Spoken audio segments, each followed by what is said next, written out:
Okay, what's up? It's been a bit, but we got some things to do, and I've got some things to talk about today.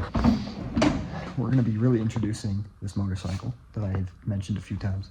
This is my 2001 SV650. Let me flip the camera around, give you some shots of it, and then I'll get straight into what I have to do today.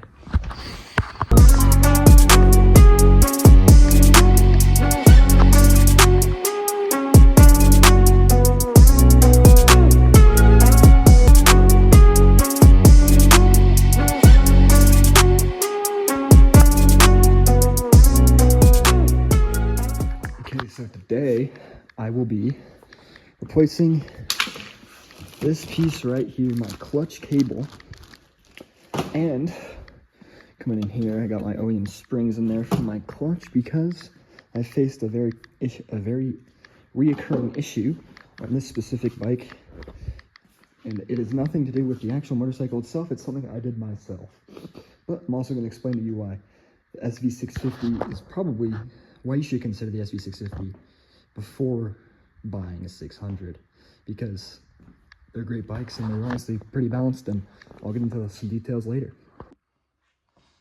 Okay, so now while this oil is draining, I'm going to be undoing the clutch cable and pulling that out because obviously it's broken. I have to swap it out, and I might as well do that on this side. So I'm going to film that and talk a little bit about my first thoughts on this beautiful SV650 that I've got here. So first, the SV650. Mine's a 2001. It's a great, very balanced bike, and it's a balanced bike because of the V-twin, obviously. So motor weight is distributed between the frame evenly rather than having 4 cylinders right at the front of the bike. That makes it really, really stable in corners. And specifically with the S model, the SV650S, and the Gen 1 was actually only made in Japan. And I don't know how this one got here to the States, but it has a legal state title. So we have it.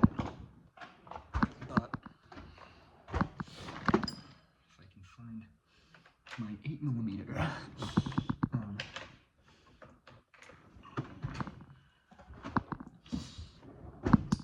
But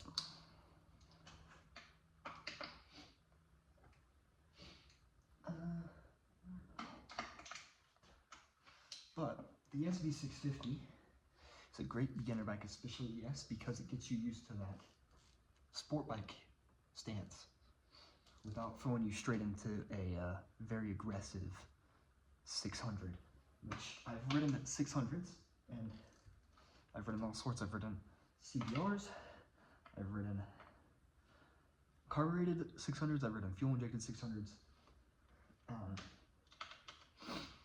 I love this bike. I do think 600s are fun, but you should consider one of these. Another big benefit to these is they have all the power you need for the street. At 600, your top end, you're going 150 in your top end. When are you gonna go 150 in the top end on a motorcycle? This tops out at 130. When are you ever gonna go 130 on the top end? And that, for that specific reason, this is why this is such a good bike. Because you're not really, and it's low end. The torque is all low. You kind of get your power band right at 4 between 7, and on a 600 you're looking at 12 to 14 for your, or 11 to 14 on your power band. That's all the way up in your revs, and that's honestly kind of hard on your motor. Okay, we've got the old cable out, oil drained. We're now going to swap our springs out.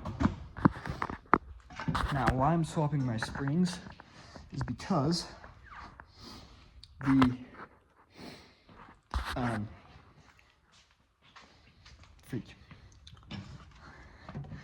it's because I put a racing clutch in this bike, and stock cable tension is not designed, oh geez, for that kind of torque and, well, not torque, but resistance that is required for that clutch. Okay, this is what your motorcycle clutch looks like. I'm gonna take these three springs out and then throw these two stock ones in and see what that looks like. But I'm gonna talk about some things in the SV. One of the other benefits that I kind of already mentioned before is they're a lot cheaper than 600s, especially where I live. Is a 600 will go for about, I'd say, $6,000, even $7,000 if you're getting like a nice generation R6. And this is around the same year of SVs that I'm looking at. So if you're looking from 2001 to about 2010, 600 CBR Gixxer, no matter what it is, 636 is going to run you about $6,000, $5,000 for a clean example. Whereas even a fuel-injected 650, which is what I would personally opt for if I had to go buy a 650 again, carburetors, especially in a place like Utah where it's cold, kind of get a little tedious, but they're still great.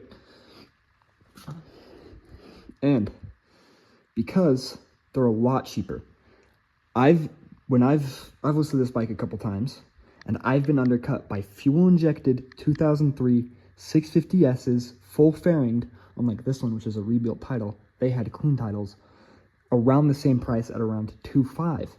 Even you could find some good deals at around $2,000 in Utah, and a really clean model, or even an SV1000 if you're daring enough. I would suggest to try an SV650 first for around $3,000. And they're great bikes for $3,000. I mean, what? You're probably going to sell your 300 for about $5,000, and yeah, get $2,000 to put into savings and save up for that 600, or even if you really wanted to, a 1,000 later down the road.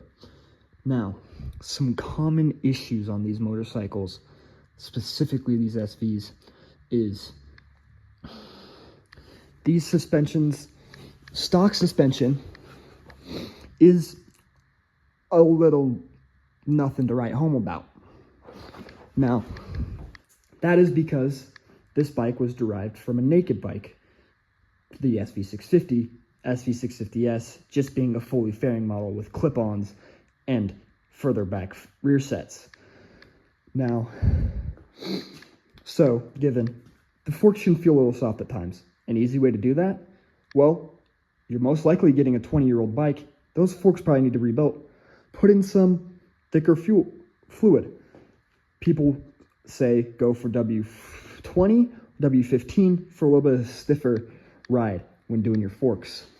So another common issue on these SV650s is if you do ride in wet conditions, that front wheel can kick some water up into that front cylinder and you'll drown your spark plug out. Now, a common fix is just to swap the plugs around from front to back and do a little plug rotation. And that can often fix your issue because you take the plug out, you dry it off, you put it in the rear cylinder, you put the dry plug in the front cylinder, you're good. But as long as you're not dancing moto, I think you should be fine riding one of these, because if you're not dancing moto, who's really riding in the rain anyway, right? Okay, so the springs are in, clutch cable's attached, and by golly, it's not quite stock. It's a little stiffer than stock, but that is a lot easier and a lot less friction on that new cable for this. And now I just have to put the oil in and I'll start this bike up for you. You know, guys, I am a professional and I do know what I'm doing, but every once in a while, you just forget the drain plug. Oh, jeez. Okay. First startup after all that work. Not really much work, but this is the real reason we got choke off. This is the real reason you're on the other bike, because nothing beats that raw sound of this raw meat weight.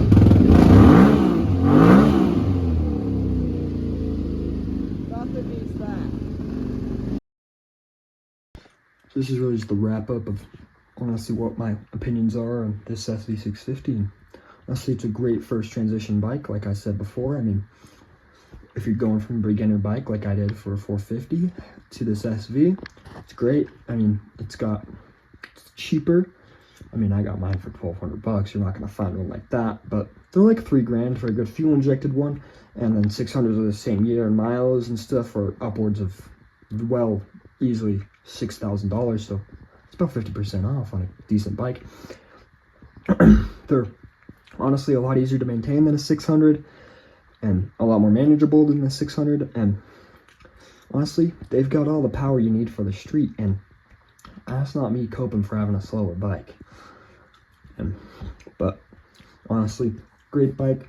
Now, we're getting back into this now, so please like, subscribe, and come back for more, and watch some of my other videos. You'll get to know my Cobalt SS that I have, and that car's coming back real soon, and so you better stay tuned for that. Peace out.